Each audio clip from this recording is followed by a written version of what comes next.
농번기라는 게 있습니다. 그렇죠? 농번기 여러분 아시죠? 보통 5월부터 추수하는 10월까지 이제 그 사이인데 농번기라는 것은 농사일이 가장 바쁜 시기를 말하죠.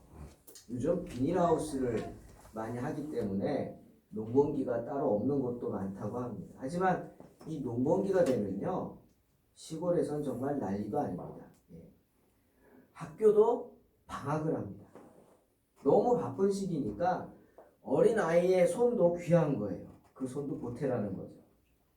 그때는 정말 작은 손도 큰 힘이 되는 시기입니다. 농번기에는 모든 일이 동네가 농사 짓는 일에 우선하죠. 쉬지 않고 일합니다.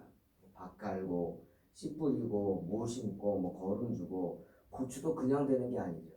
홀대를 세워야 됩니다. 쓰러지지 않고. 또 제초 작업도 하고 정말 바쁘죠. 저도 어렸을 때 아주 시골에서 초등학교를 잠시 다닌 적이 있어서 시골의 맛을 좀 압니다.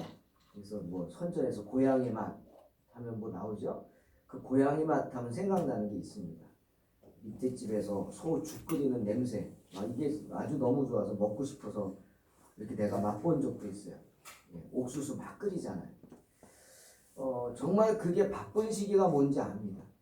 그런데 잘 모르는 제가 봐도요. 농번기엔 뭐가 중요한가 생각해 보니까 때라는 것이 중요합니다. 때. 그 때가 중요해요. 뭐 전도서에도 말이 있잖아요. 모든 목적이 이룰 때가 있다. 날 때가 있고 죽을 때가 있고 뭐라고요? 심을 때가 있고 뽑을 때가 있다. 심고 뽑는 거예요. 심고 추수하는 그 때가 있어요. 아무 때나 뿌린다고 되는 게 아니에요. 날씨 좋다고 흙이 좋다고 뭐 아무 때나 갖다 상추 뿌리면 납니까? 아니잖아요. 다 때가 있습니다. 그 때가 되면 정말 농부들은 자다가도 벌떡 일어납니다. 그리고 눈으로 밭으로 가죠. 비가 내리기 때문에 비가 내리면 고랑을 만들고 물길을 만들고 밭에 물을 줘야 되고 정신이 없습니다. 그리고 또 하나 제가 이렇게 보니까 어린 마음이지만 이 농번기 때가 되면요 서로 도와줘요. 서로 사이가 좋아져요. 좀 옆집하고 사이가 별로 안 좋았다가도 농번기가 되면 서로 친한 척하고 가까워지고 서로 좋아져요. 왜? 도와야 돼요. 농사라는 게 혼자 하는 게 아니더라고요. 요즘 물론 기계화가 돼가지고 기계 도움 빌려서 막 하지만 아니 도와야 돼요. 서로가. 우린 이것을 오래전부터 품앗이라고 하죠. 어느 집에 무슨 일이 생기면 막 돕고 또 이 집에 무슨 일이 생기면 또 돕고 돕습니다. 왜? 언젠가 이 집에서 일어날 일이 나에게도 일어나는 거예요. 여러분. 사람 사는 건 다 똑같습니다. 모양만 다를 뿐이지. 이 집에 어느 날 어려운 일을 당했다? 도와줘야 돼. 가서 위로하고 도와주고. 그럼 나도 언젠가 또 그런 일을 당하면 도움받고 큰 위로가 되는 거예요. 이 농사도 그런 겁니다. 이웃집이 뭐 내기를 한다? 그럼 이게 아까 말씀드린 때가 중요하다고. 그때 다 심어야 돼요. 혼자 얼마나 힘들어요. 또 혼자 하면은 힘들고 재미도 없고. 근데 여럿이 같이 하면 힘이 덜 들고 또 재미도 있고. 그렇게 하는 거예요. 서로 도와주고 서로 도와주고. 때를 아는 것도 좋지만 중요하지만 농사를 질 때는 서로 협력할 줄 아는 게 중요하다. 그런데 여러분 복음 농사도 마찬가지입니다. 복음 농사를 잘 짓기 위해서는 어떻게? 역시 두 가지예요. 때를 알아야 돼요. 또 하나는 서로 도와줘야 돼요. 서로 도울 수 있어요. 누가 누구를 전도하고 싶어서 마음 품었다. 그럼 옆에서 도와줘야 돼요. 힘을 줘야 돼요. 자꾸 전도하면 거절하잖아요. 오늘도 제가 한 두 가정 정도 초대했는데 세 가정 했죠. 근데 한 분은 못 온다고 미리 연락했는데 두 분은 연락도 없이 지금 안 오셨어요. 뭐 그렇게 힘든 거예요. 거절한다는 거. 이게 제일 전도하기 힘들죠. 그럼 낙심하면 옆에서 도와줘야 돼요. 자, 그게 쉽겠어? 쉬우면 예수님이 십자가에 달리셨겠어? 정답이에요, 정답. 쉬우면 예수님이 하나님의 아들을 보내셨냐고요. 아들을 십자가에 달려 죽게 하셨겠냐는 거죠. 그러니까 낙심하지 말고 또 하라. 그렇게 서로 위로해 주는 거예요. 여러분 또 하나 중요한 게 있어요. 우리가 때를 알고 서로 돕고 하지만 결정적인 게 없으면 안 됩니다. 그게 뭐예요? 농사를 잘 지어놓으면 뭐합니까? 네?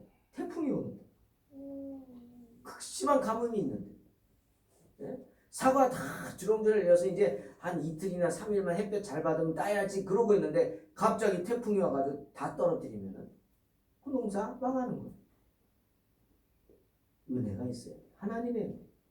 때를 아는 것도 중요하고 서로 돕는 그것도 중요하지만 협력하는 것도 가장 큰 것은 하나님의 은혜가 있어야 되는 줄로 믿습니다. 복음 농사도 마찬가지. 하나님의 은혜가 있어요. 그 말은 항상 우리 마음속에 하나님의 인도하심을 바라야 한다는 거예요. 사모해야 한다는 거예요. 여러분 사람들은요 죽음을 두려워합니다. 그죠? 성도라면 하나님 은혜를 알아야 되는데 먼저 죽음이 뭔지를 알아야 돼요. 사람들은 누구나 죽는다 그러면 두려워합니다. 죽음의 공포 정말 무섭죠. 그 공포를 누구도 벗어날 수 없습니다. 어제 그 조카 결혼식 갔다가 오는데 거기서 어떤 우리로 말하면 안수 집사쯤 되는 분을 만났어요. 근데 그분이 저희 교회 창립 예배 때 오셨어요.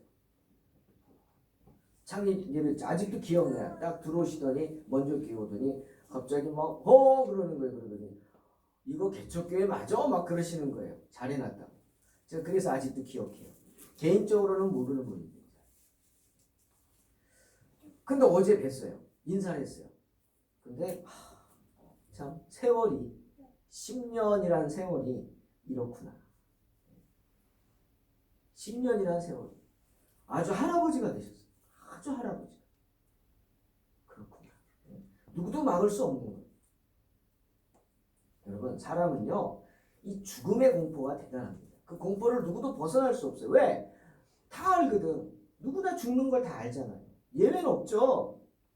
겉으로는 죽음 천국 가는데 천국이 얼마나 좋은데 당장이라도 천국 갈 수 있으면 얼마나 좋아. 그렇게 말씀하시는 분도요 당장 여러분 그분한테 당신 죽습니다. 그러면 뭐라고 합니까? 싫다 그럽니다. 안 된다. 왜? 우리 아들, 딸 시집장가 다 보내고 또 손주들도 봐야 되고 막 말이 많죠. 할 말이 많아. 안 된다고. 아직은 아니라고. 아직은. 그게 인생입니다. 왜 그렇죠? 천국에 그렇게 죽으면 전도할 때 그렇게 짓궂게 얘기하는 분 있잖아요. 천국 그렇게 좀 너 빨리 가라고. 그렇게 좋은데 왜 여기 살고 있냐고 빨리 가라고 막 그런 분도 있어요, 여러분. 그죠? 근데 두려워요. 죽음이란 우리에게 그런 공포 자체. 왜 두렵죠? 원래 첫사람 아담과 하와는요 하나님이 죽지 않게 만들어 주셨습니다. 에덴 동산에 부족한 게 뭐가 있어요?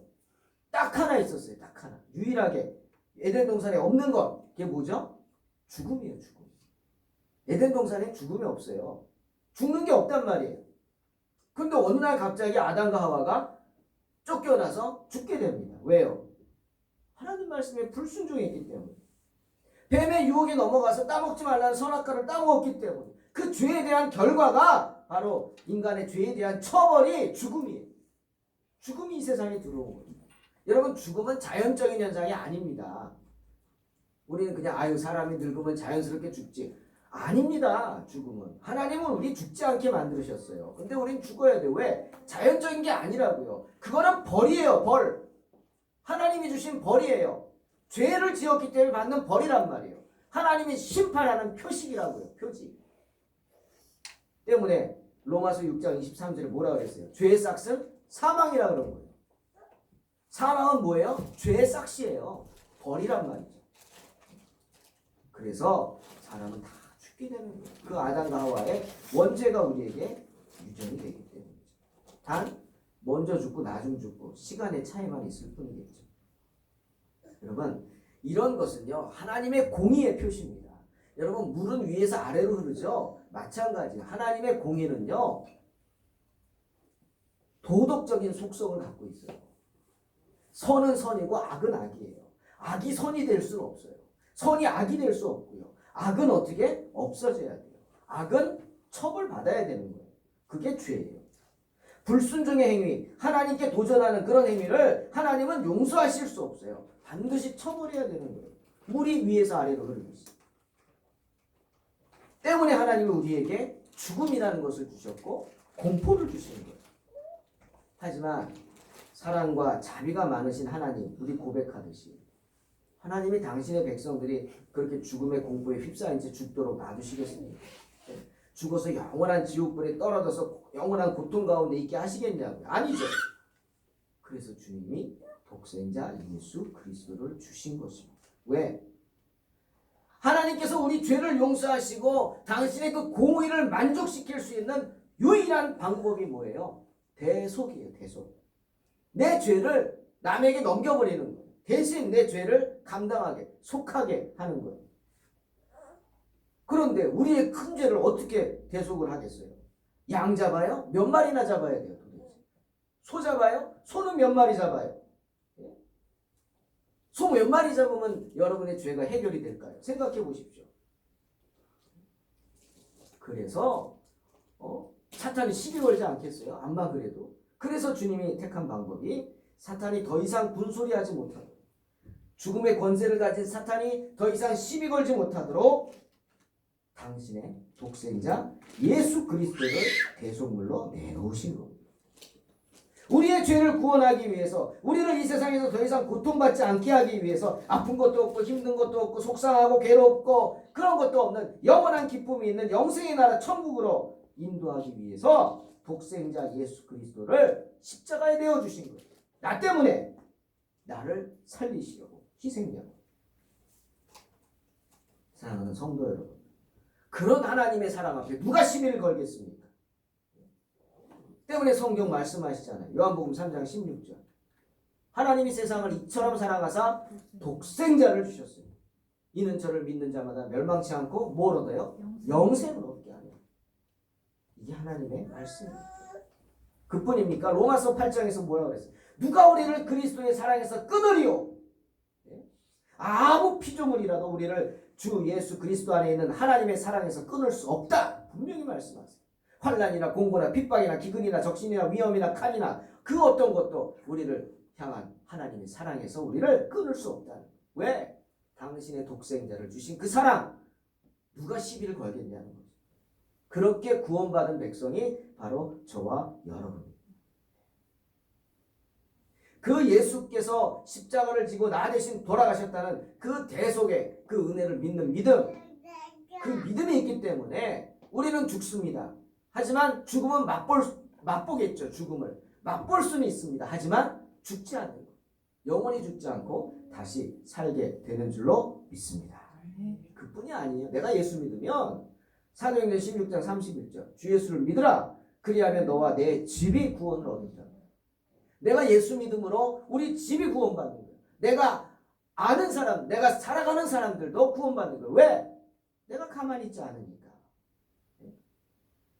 음식점 잘하면 소문내잖아요. 아유 어디 가니까 그거 맛있더라 맛있더라. 근데 죽어가는 사람한테 영생의 길을 소개 안 하겠어요? 때문에 나 때문에 그들이 예수를 믿게 되고 듣게 되고 복음을 듣고 구원을 받게 될 줄로 믿습니다. 근데 어떻게 해야 돼요? 전해야 돼요. 전해야 돼요. 내가 예수를 믿음으로 나는 물론이고 내 가족들이, 내가 사랑하는 사람들이 더 이상 죽음의 공포에 시달리지 않게 주님을 바라보게 그렇게 할 수 있는 것입니다. 사랑하는 성도 여러분, 죽음이 무서운 게 아닙니다. 다만 그 죽음의 과정이 무서워. 죽는 과정이 두려운 거죠. 그렇죠? 죽음은 무서운 거 아니에요. 죽는 과정이 두려울 뿐이에요. 왜? 한 번도 안 겪어봤으니까. 뭐든지 처음은 두렵잖아요. 그죠? 처음은 두렵죠. 그겁니다. 하지만 주님이 우리와 함께 하시기에 능히 감당케 하실 줄로 믿습니다. 복음을 전하다가 당하는 고난도 마찬가지. 한 번이 두려운 거예요. 전도할 때 그 거절당하는 한 번 정말 그 싫습니다. 두렵기도 하고 핍박도 무섭고. 하지만 자기 죽음을 각오하고 전도하는 분들도 계십니다. 마가복음 13장 11절에서 복음을 전하는 제자들에게 주님이 이렇게 말씀하셨어요. 사람들이 너희를 끌어다가 넘겨줄 때 무슨 말을 할까 미리 염려하지 말라. 무엇이든지 그때 너희에게 주시는 그 말을 하라. 무슨 말입니까? 내가 책임지겠다는 겁니다. 말하는 이는 너희가 아니다. 성령이다. 분명히 주님 말씀하십니다. 주님을 믿는 순간 이제부터는 주님께서 성령께서 책임져 주신다는 거예요. 여러분 주님이 함께 하십니다. 이게 무슨 뜻인 줄 아세요? 주님이 함께 하신다는 게? 주님이 여러분과 함께 하실 줄 믿습니다. 무슨 뜻이에요? 이제부터는 주님이 나를 책임져 주신다는 거예요. 할렐루야. 성령께서 나를 책임져 주신다는 거예요. 내가 예수 믿는 순간 성령이 나와 함께 하셔서 내 모든 것을 이렇게 핍박을 당할 때도 두려워하지 말고 망설이지 마. 성령이 그때 너의 입을 열어서 말씀을 주신다고 하시는 것처럼 책임져 주신다고. 그러니 어떤 경우에도 두려워하지 마시고 근심하지 마시고 주님만 바라보고 의지하시기를 주의 이름으로 축원합니다. 복음 농사도 그렇게 하는 겁니다. 농부들이 하늘만 바라보고 산다며요. 왜 하늘만 바라보고 살아요? 아는 거예요. 내가 아무리 잘해도 소용이 없죠. 하늘이 도와주셔야 된다며요. 그 하늘이 누굽니까? 하나님이시죠. 그걸 전하는 게 복음 전도입니다. 복음 농사예요. 내가 해야 할 것은 해야겠죠. 농부가 씨도 뿌리지 않고 열매를 거둘 생각합니까? 아니죠. 뿌립니다. 뿌리기만 합니까? 아니죠. 계속 돌봐줘야 합니다. 여러분 전도하려는 분한테 복음 전하고 한 번 전하고 오라고 그럼 와야지. 천만의 말씀. 얼마나 힘듭니까? 또 돌아보고 또 돌아보고. 오늘 제가 초대한 두 가정 안 와도 저 또 돌아봐야죠. 또 돌아보고. 또 내년 또 있잖아요. 부활절 때 또 초대해도 되고 또 돌아보고 또 돌아보고. 그게 중요합니다. 복음 농사도요 마찬가지로 언제 복음의 씨를 뿌려야 할지 중요하고요. 언제 내가 추수를 해야 할지 중요합니다. 뿌리는 타이밍이 중요하죠. 여러분 복음의 씨를 뿌리는 건 우리가 노방전도하는 건 좀 다릅니다. 노방전도 중요하죠. 뭐 중요하지 않다는 게 아니에요. 노방전도를 통해서 우리가 뭐합니까?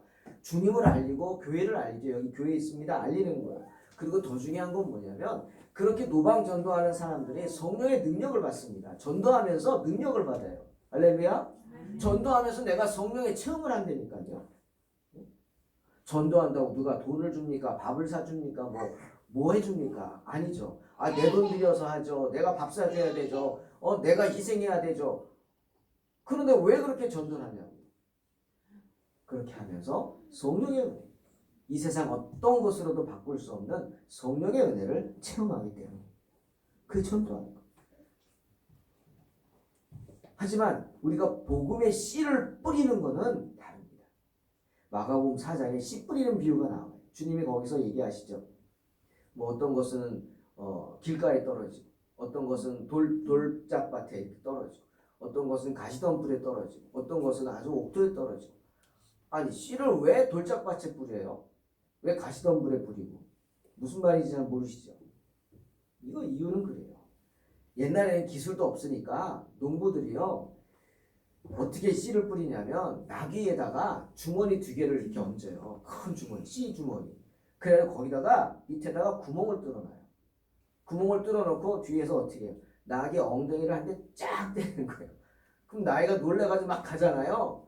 가면서 어떻게 해요? 씨가 떨어지는 거예요. 그러니까 나귀가 가는 데에 씨가 떨어지는 거예요. 근데 이놈은 나귀가 아주 좋은 땅만 가겠어요? 아니죠. 길가도 가고 돌짝밭도 가고 가시덤불에 뭐 먹을 거 있으면 가고 그렇게 막 자기 멋대로 돌아다니면서 씨가 떨어지는 거예요. 참 우리가 지금 생각하면 한심하게 보이지만 그렇게 했다는 거죠. 그 비유를 하신 거예요. 여러분 복음의 씨를 그렇게 뿌리기를 원하십니까? 전도를 그렇게 하시겠어요? 아니잖아요. 복음의 씨는 그렇게 노방전도하듯이 하는 거 아니에요. 구체적으로 뿌려야 돼요. 농부가 씨를 뿌려야 할 때를 골라서 미리 땅을 일구고 씨 뿌릴 장소를 잘 준비하고 정성껏 씨를 뿌리는 그런 모습처럼 우리가 전도 대상자를 정하고 그분에게 끊임없이 복음의 씨를 뿌려줘요. 그리고 어느 순간 결정적인 날 그분을 초대해. 교회로 초대하고 복음으로 초대합니다. 언제 하느냐? 그건 나는 모르죠. 하나님이 하십니다. 하나님이 언젠가 그 사람의 마음을 열어주셔서 그 사람에게 복음을 전할 수 있게 해주신다. 성령이 인도하신다. 그 인도하심을 기다려요. 성령의 마음이 열린 사람에게 나를 인도하는 겁니다. 내가 하는 거 아니에요. 성령이 다 해놓고 인도하시는 거예요. 여러분, 주님이요 복음을 전할 때 가는 곳마다 수많은 사람들이 몰려들었어요. 주님이 무슨 방을 붙였어요? 현수막 걸었어요? 맨날 며칠에 여기 예수님이 오셔서 안수 집회 하시니까 오시오. 소문 냈어요? 아니에요. 그냥 주님은 가셨고요. 수많은 사람들이 예수의 소문을 듣고 찾아왔어요. 그분들 마음에 복음의 씨를 뿌린 게 누구세요? 예수님이세요? 아니에요. 하나님이세요. 하나님께서 그들의 마음을 열어주시고 하나님께서 그들의 상황을 그렇게 만들어주신 거예요.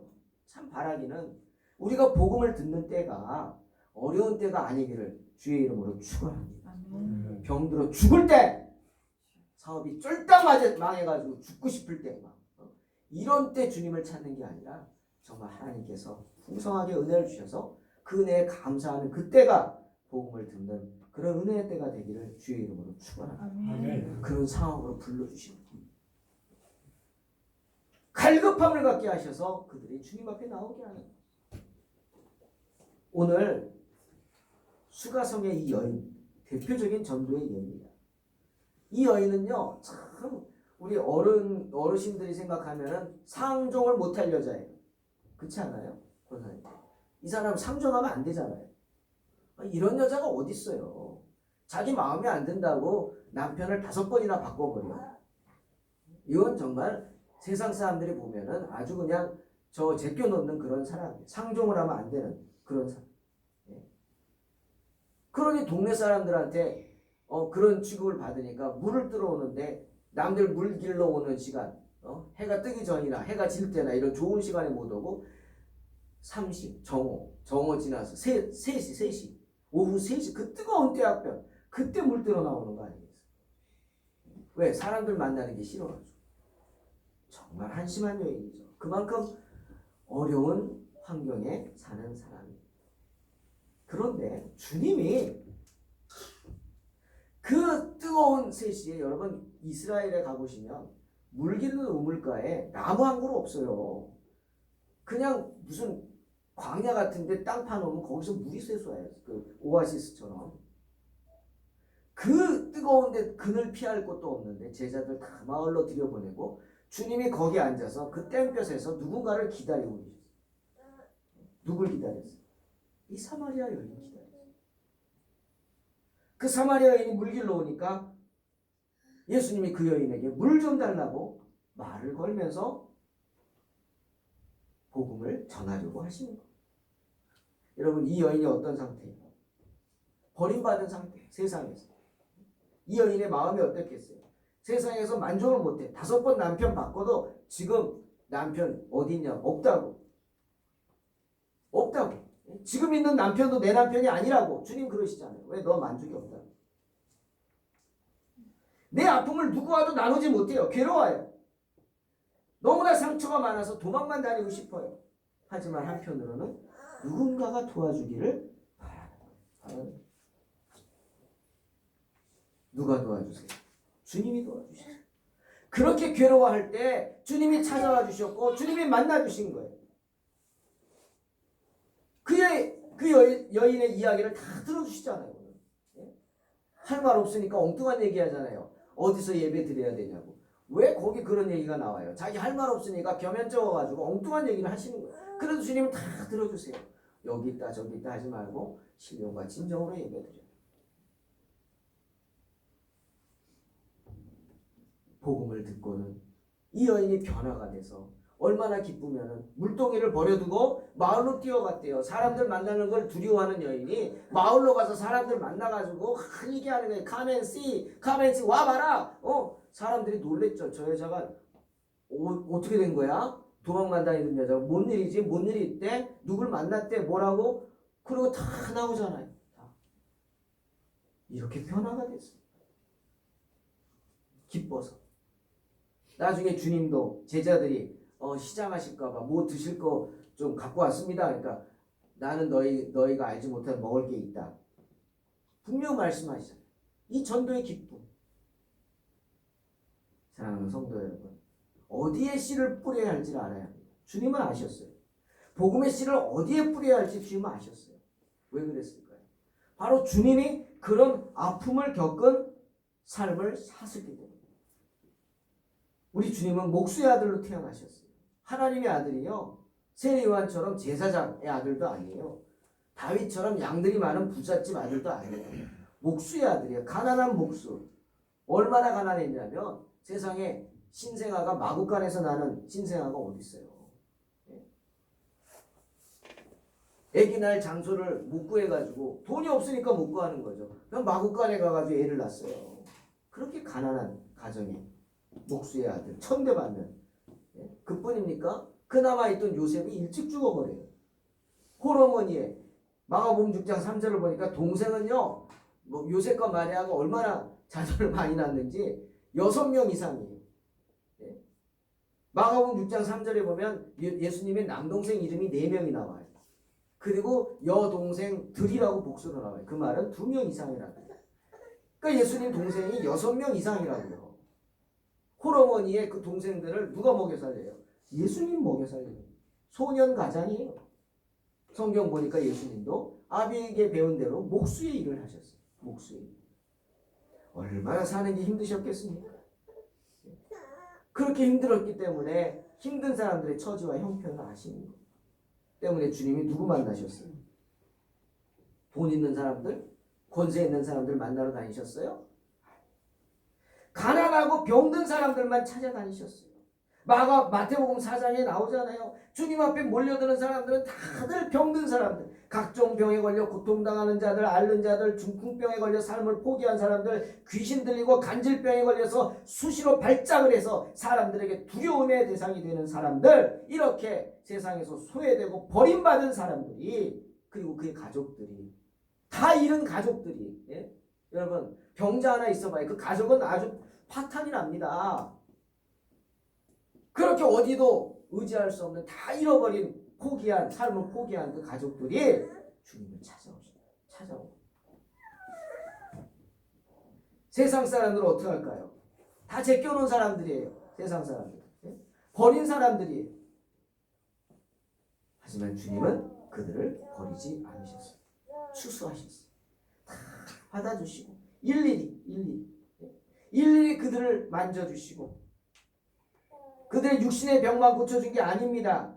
그들의 약한 곳도 고쳐주셨다. 성경은 분명히 말씀하세요. 이게 뭡니까? 그들의 약한 곳, 마음의 병까지도 주님 고쳐주시다. 죽어가던 사람들이 주님을 만납니다. 몸이 회복됩니다. 마음도 회복됩니다. 이제 새로운 삶을 시작합니다. 그들의 영혼을 추수하셔서 그들에게 영생의 복을 주시고 천국으로 인도하신 것입니다. 사랑하는 성도 여러분, 주님을 만나면요, 육체의 질병만 아니라 마음의 병이 고쳐집니다. 할렐루야. 병만 고쳐지는 게 아니에요. 그 모든 상황이 회복됩니다. 할렐루야. 주님이 회복시켜 주시다. 누가복음 7장에 보면 어떤 바리새인이 주님을 자신의 집으로 초대합니다. 그런데 이 이야기가 매우 귀하고 또 한편으로는 매우 안타까운데, 여러분 성경을 보십시오. 성경에서 주님을 자기 집으로 초대한 사람이 있습니까? 초대해서 영접한 사람이 있습니까? 드물죠. 손꼽는 사람이 있어요. 베드로. 베드로가 자기 집으로 초대해서 주님의 그 장모의 열병 고쳐주신 얘기. 또 세리상 삭개오, 주님을 영접하러 초대하고. 또 누가 있어요? 나사로, 주님이 사랑하던 나사로. 또 있습니까? 잘 모르겠는데요. 그죠? 근데 이 시몬이라는 바리새인이 예수님을 집으로 초대합니다. 참 대단하죠. 정말 축복이 지금 넝쿨째 불러 들어오는 거예요. 주님의 복음을 듣는 기회고, 주님이 직접 전하시는 복음을 자기 집에서 얼마나 행복합니까? 그런데요, 선한 마음으로 기쁨으로 초대한 게 아니에요. 바리새인이 주님이 무슨 말을 하나 꼬투리 잡으려고요. 주님을 시험하고자 초대합니다. 그러니 대접을 했겠어요? 안 했겠어요? 형편없죠. 유대인들은 손님을 대접하면 제일 먼저 손 씻을 물과 발 씻을 물을 갖고 옵니다. 왜? 유대인들은 그 사회가 그렇지만 테이블이 없어요. 그냥 카페트 깔아놓고 이렇게 옆으로 기대가지고 누워가지고 빵 먹는다고요. 성경에 보면은 예수님 품에 누워 기대어 있던 제자 요한이죠. 그 표현이 그거예요. 서로 삥 둘러가지고 서로 이렇게 기대고 이러고 포도주 먹고 떡 대고 막 그러거든요. 그러니까 어떻게 해야 돼요? 발 씻어야죠. 쪼리 같은 거 신으니까 손 닦아야죠. 그런데 물도 안 줘요. 또 손님이 오면 귀한 손님이 오면은 기름을 가지고 와서 발에 붓고 씻겨드립니다. 향이 나도. 당연히 안 했죠. 그 모습을 보고 있던 문 밖에서 보고 있던 여러분 잘 아시는 마리아가 기가 막혀가지고 아니 예수님을 집으로 모셨는데 정말 푸대접하는 거예요. 기가 막혀서 자기가 갖고 있던 향유옥합을 깨서 그걸로 예수님의 발을 씻겨주고 물로 머리털로 막 씻겨주고 시몬이 그걸 보고 기가 막혀하죠. 이 여자가 미쳤나 그런 표정을 지니까 주님이 그때 하신 말씀이 누가복음 7장 44절 46절 시몬아 이 여자 보느냐 내가 내 집에 들어오면 너는 내게 발 씻을 물도 주지 않았지만 이 여자는 눈물로 내 발을 적시고 머리털로 씻었다. 너는 내게 입맛 주지 아니했지만 이 여인은 들어올 때부터 내 발에 입맛 주기를 그치지 않았다. 너는 내 머리에 감람유도 붓지 아니했지만 이 여인은 향유를 내 발에 부었다. 시몬을 책망하는 것. 그게 얼마나 안타까워요. 자신이 가진 걸 내려놓지 못해서 주님을 자신의 집으로 초대해 놓고도 주님으로부터 직접 복음을 듣고도 주님을 영접하지 못하니 천국 문 앞까지 와놓고 한 발도 들여넣지 못하고 있으니 이게 얼마나 안타깝습니까? 사랑하는 성도 여러분, 누가복음 5장 4절에서 밤새도록 한 마리도 물고기 잡지 못한 베드로에게 주님 뭐라고 그러셨죠? 예? 다시 가라 그랬어요. 다시 가서 금을 던지라고. 밤새 한 마리도 못 잡아가지고 낙심한 베드로에게 다시 가서 그물을 던지라고. 어디 가서? 깊은 곳에 가서 그물. 깊은 곳에. 이건 전문가 입장에서 보면은 말도 안 되는 소리거든요. 밤에 깊은 곳에 있던 물고기가 해가 뜨면은 햇볕에 플랑크톤 먹으려고 얕은 곳으로 올라오거든요. 물가로 올라오거든요. 근데 깊은 곳으로 가려니까 이건 몰라도 너무 모르는 말이죠. 근데 베드로가 그 말씀에 순종하죠. 여러분 우리도 깊은 곳에 가서 말씀의 씨앗을 뿌려야 하고 그 깊은 곳이 어디입니까? 꼭꼭 숨겨준 곳이. 나 잘났다, 나 이렇게 많다, 나 좋다, 자랑하는 그런 사람들이 있는 곳이 아니라 정말 가진 것 없고 소외되고 무시당하고 그래서 꼭꼭 숨을 수밖에 없고 도망갈 수밖에 없고 깊숙한 곳에 있을 수밖에 없는 그런 깊은 곳에 가서 말씀의 씨앗을 뿌려야 창피하고 때론 아파서 때론 두려워서 깊숙이 숨겨진 그런 곳 영혼의 깊은 곳을 바라보면서 복음의 씨를 뿌려야 되는 줄로 믿습니다. 주님 그런 사람들 일일이 만져주시고 기도하며 말씀하십니다. 추수할 것은 많되 일꾼은 적으니 추수하는 주인에게 청하여 추수하는 일꾼들을 보내주소서. 여러분 바리새인들이나 세상 사람들은 이런 분들은 필요 없는 버려야 할 대상으로 여깁니다. 없어져야 할 대상으로 여기겠죠. 하지만 주님은 다르십니다. 주님은 그들을 거두어 드려야 할 대상, 내 천국 창고에 귀하게 보관해야 할 대상으로 여기시는 줄로 믿습니다. 우리가 그런 사람, 하나님의 전으로 초대하는 그런 사람이 되기를 주님은 원하십니다. 우리가 할 수 있는 게 뭐예요? 기도하는 것. 주님의 일꾼으로 쓰임받을 수 있도록 기도하시기 바랍니다. 또 부지런해야 합니다. 눈을 들어 밭을 보라 희어져 추수하게 되었다. 알고 가다라도 땅에 떨어져 썩지 않도록 서둘러서 한 영혼이라도 구원하기 위해서 부지런해야 합니다. 그리고 또 하나는요. 즐거움으로 일해야 합니다. 억지로 하는 게 아니에요. 이사야 9장 4절 말씀처럼 추수하는 즐거움이 있어야 돼요. 야고보 5장 4절에서 뭐라 그랬어요? 싹스를 주신다 그랬어요. 일하는 자에게 싹스를 주신다고요. 주님이 우리의 수고와 눈물을 결코 헛되게 보지 않으십니다. 만배로 갚아주실 줄 믿습니다. 그러니 즐거움으로 일하시기를 주의 이름으로 축원합니다. 사랑하는 성도 여러분, 주님은 저와 여러분을 복음 농사의 일꾼으로 부르십니다. 언제 추수해야 할지, 무엇을 추수해야 할지 알기를 원하십니다. 깊은